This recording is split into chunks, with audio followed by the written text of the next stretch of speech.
Hello movie lovers.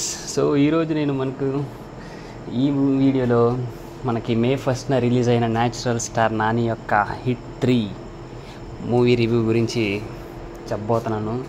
So ఇది మన మే 1 release అయిన కాడి నుంచి మనకి న్యాచురల్ స్టార్ నాని అంత మునుపెన్నడూ లేని విధంగా ఇందులో మనకి మాస్ యాక్టింగ్ అయితే పోలీస్ ఆఫీసర్లో మాస్ లెవెల్ అయితే ఆల్రెడీ మనకి ట్రైలర్ చూసి నమ్మటనే అర్థమైపోయి ఉంటుంది ఏ విధంగా ఉంటుందో మూవీ అని చెప్పేసి. ఒక completely different suspense crime thriller type అనమాట మూవీ.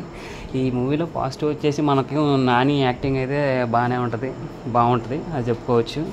అలాగే మనకి కొంచెం సస్పెన్స్ అవి కూడా ఉంటాయి, అంటే మరీ పెద్ద సస్పెన్స్ ఆ టైప్లో ఉంటుంది నార్మల్గా. మూవీ అయితే వాచబుల్ అనమాట, వన్ టైం వాచబుల్. అలాగే ఈ మూవీలో ఒక హీరో గెస్ట్ అపియరెన్స్ కూడా ఉంటుంది. అది మనం ఎక్స్పెక్ట్ చేయకపోవచ్చు, అది ఒక సర్ప్రైజ్ కింద ఫీల్ అవుతాం మనం. ఆ అపియరెన్స్ అనేది ఆ హీరో గెస్ట్ అపియరెన్స్. అలాగే మనకి హిట్ 4 నెక్స్ట్ వచ్చేసి హిట్ సిరీస్లో 4th వచ్చేసి మనకి కార్తీ నటిస్తున్నాడు అని చెప్పేసి అందరికీ ఆల్రెడీ తెలిసిన విషయమే. ఆయనకు సంబంధించిన చిన్న బిట్ ఉంటుంది.